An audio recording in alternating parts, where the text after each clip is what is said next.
Hello and good evening. This is Ruth Pozuelo from Curbal.com, and today we're going to create a custom calendar in Power BI.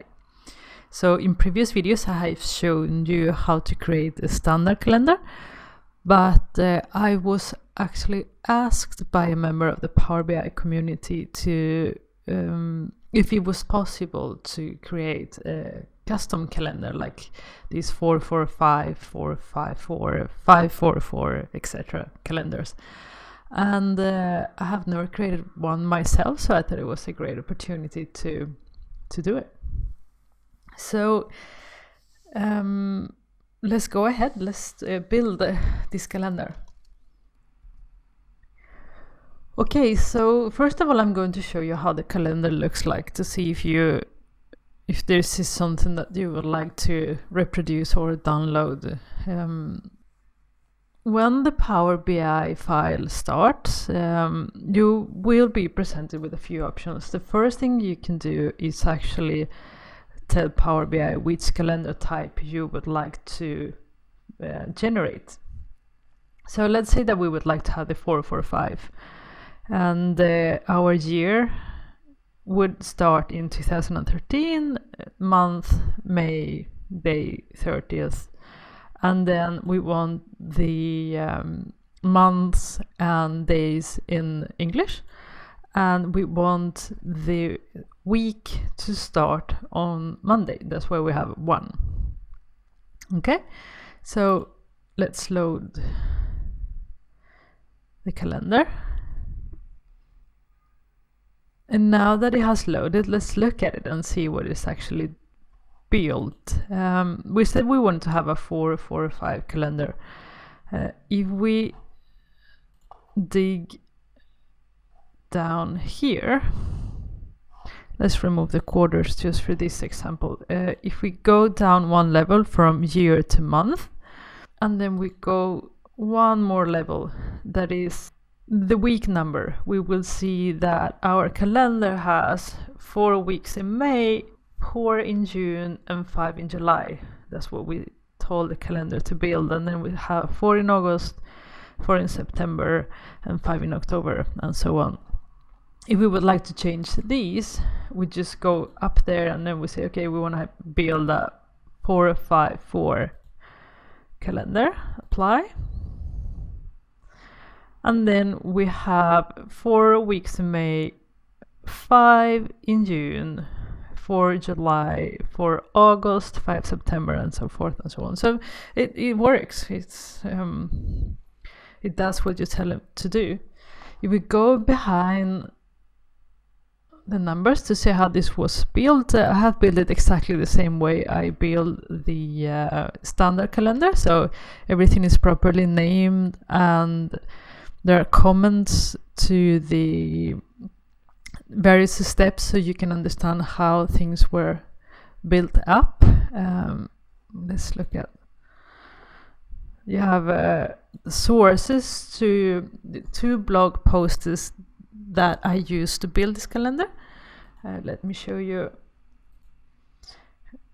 One is from the Power Pivot website, and is a post by Matt Allington. He's from Australia, I think, and is a great BI expert.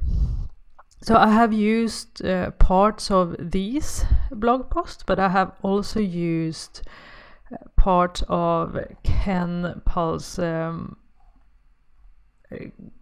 blog post too. He is an expert in M, and his way to create the index columns was much clearer and easier than the one that we had here from Matt. So I have used some of the things from Ken and some of the columns from Matt, and then I have added additional columns, created parameters, and then created a template so the calendar can be generated. So let's build the calendar. I will show you how I did it. I'm going to go a little bit fast because you have the explanations on the blog posts, but I want to go through it in case you want to modify it so you know how to build it. Okay, so to build a calendar, we are not really going to start from scratch. I have already a few of the steps done. I have, for example, the parameters, and I'm going to show you. I have the calendar type is text as a list. I have the start year, start month, day, language, and the start weekday. You will be able to download this file, so don't worry, you just download it and you see how I build it. It's very, very simple. So all the parameters are already built, and I have already a list of dates based on the parameters that we gave on start year, start month, and start date.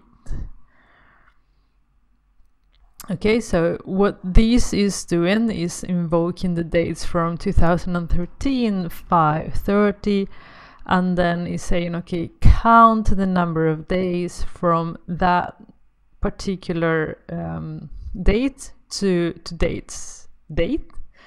So it will say, okay, there's like 300 days in between. I don't know how many they are. And then it says, okay, give me consecutive dates. So 30, 31st, 01, 02, etc.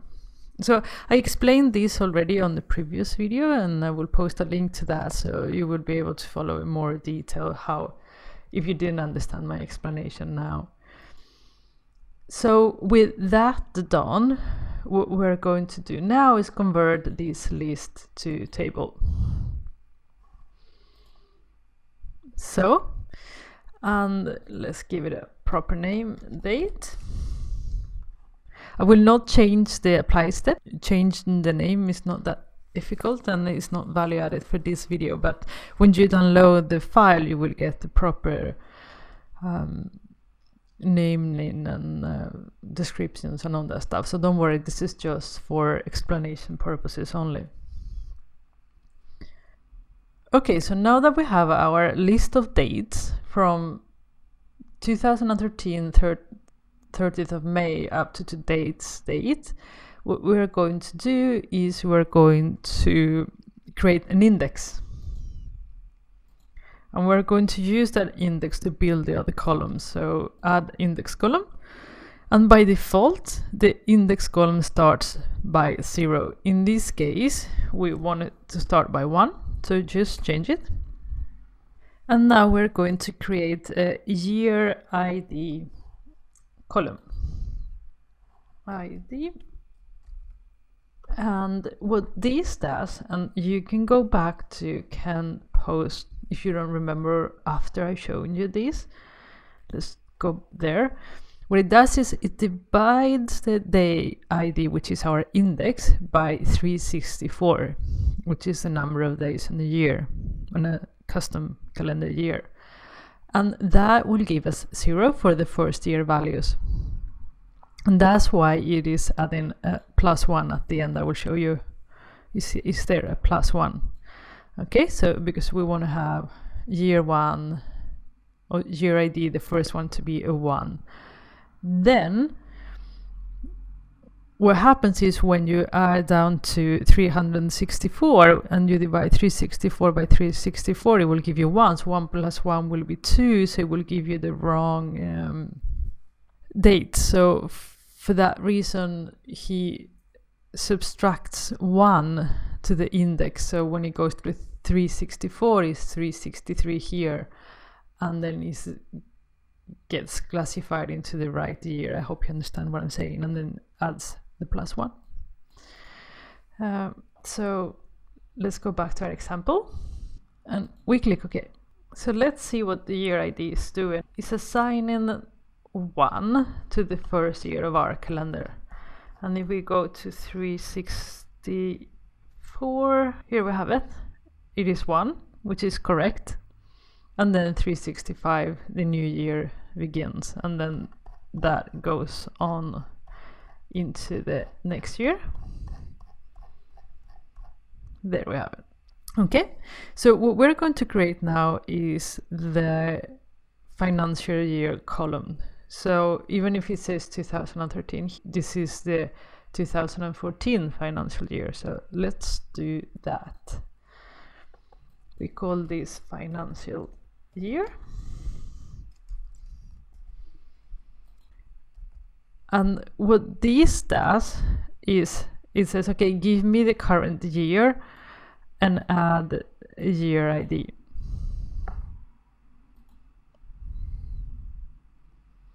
So it takes year 2013 and then adds 1.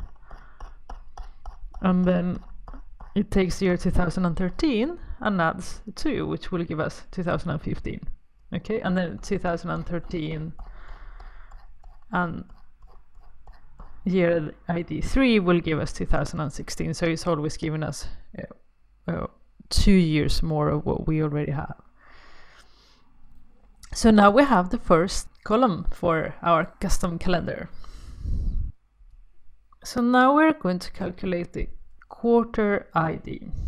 So again, custom column, quarter ID, and this follows the same reasoning as for year, but this time it is 90 days. We want the quarters to be 3 months. Now, I am not going to create the quarter number now because I want to show you how it is calculated using the month number, and it is much easier to see. So we're going to create instead the month ID first, then the month number, and then we will go back to the quarter. So now to calculate the month ID, that would depend on which type of calendar your user wants to create, right? So a 4-4-5 calendar will be 4 weeks, 4 weeks, 5 weeks. 4-5-4 it will be 4 weeks, 5 weeks, 4 weeks. So to calculate the month ID, we need to have an if statement. Let me show you. This is our month ID. And here we say if the user has selected in the function parameters, you have it here, 4-4-5, then do this.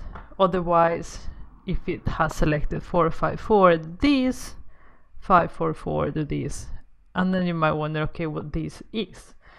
And for that, we go back to Ken's blog post, and here he explained how the different month column numbers are created.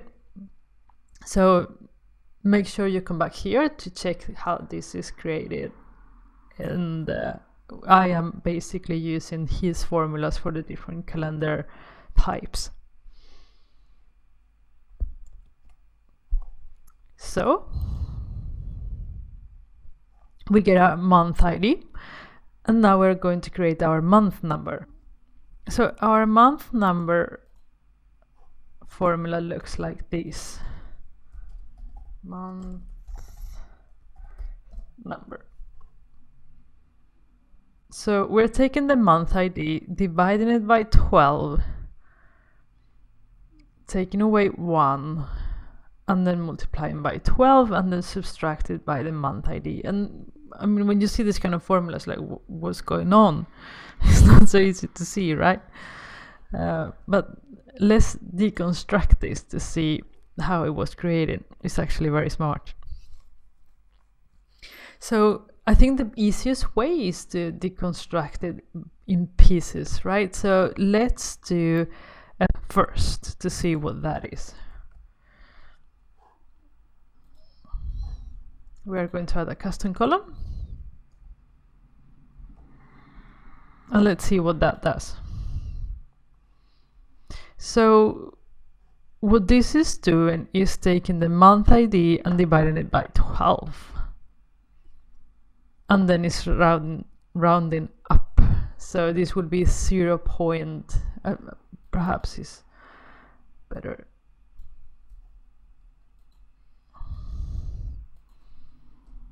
If we do it from the beginning. So you see it's giving us 0.0 something, and it's increasing as the months increase. And then when it gets to 12, it becomes 1. Okay, so let's add back the round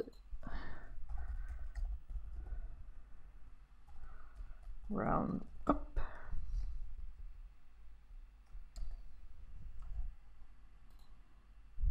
So, and what we have is one all the way,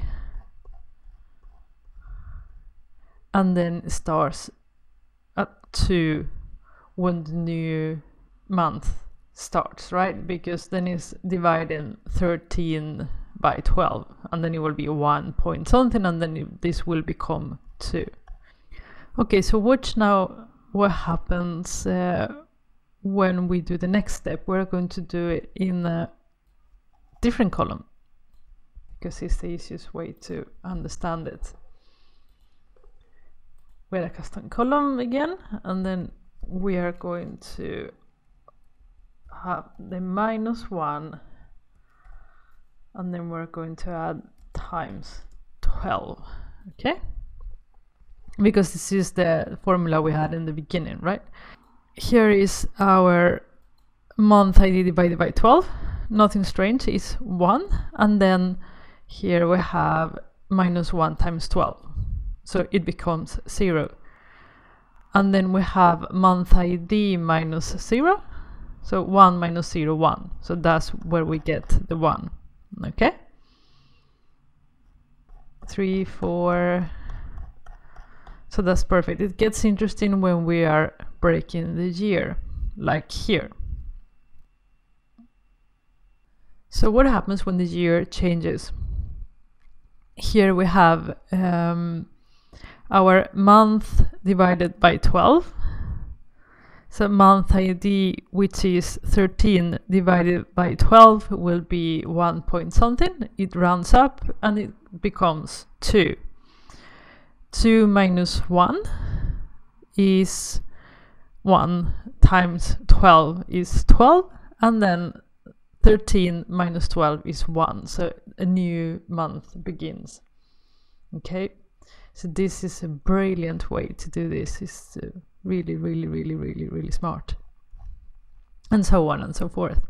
I hope you understand it. Otherwise, just make sure that you go back to the video, or better yet, you can go to the Power Pivot blog post, and here you can read how it was created. Okay, so either way works. So we remove these, we don't need them anymore.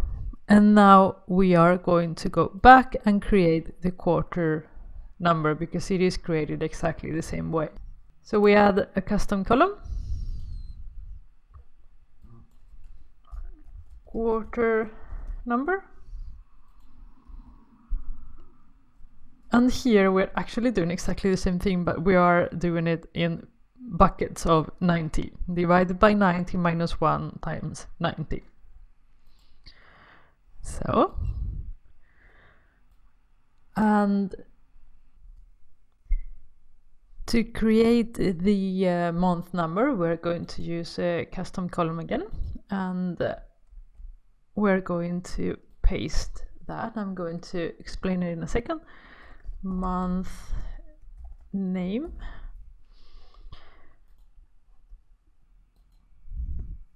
So let me show you what this is doing.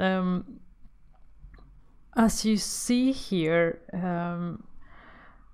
the month number runs from May to June, but we said that month number 1, it is from the 30th of June until somewhere in June. Sorry, for the 30th of May until some date in June. So we want that to be May. And for that, what it's doing is also very clever. It's saying, okay, if the month number is less than 8, then add the creates a date, a year, a month number plus 4, so you get to May, and then 1, and then call it May, format it as month name. Otherwise, just remove 8, so it counts correctly through the month. So this is like super smart. So there's not much left until we have a calendar. Let's do the week ID. which is built exactly the same way as for month and quarter, but you divide the buckets by 7. And now we finally create the actual weeks. And we do it the same way as we did with month and quarters. We divide it by 52 weeks in a year, and then -1 times 52 minus the week. So. And well, the rest of the calendar is just standard. You create the day name and date number and year, month, and so on and so forth. The video is running a bit long already now, and you will be able to download and see the rest of the columns that are nothing special with them. So let's do like this. I can quickly run through the last steps. We have the week, then we have to add the day number, and for that you will use the date column, the first one that we created, and then day will give you the day, and then you just transform it into 2 digits. So you will get 01, 02 instead of 102. Day name, easy. You get the date and then the format DDD, and then you use the language parameter. And then year, month, you concatenate them. Year, quarter, you concatenate them. Sort day, sort month, sort year. You know, we're doing exactly the same thing, but we're just using numbers instead of the month names. And we will format those as numbers so we can then sort them in Power Pivot. And then we will remove all the columns that we don't want, and that will give us our calendar. Okay, so this is all for today. I hope you enjoyed the video, and you will be able now to create your own custom calendars.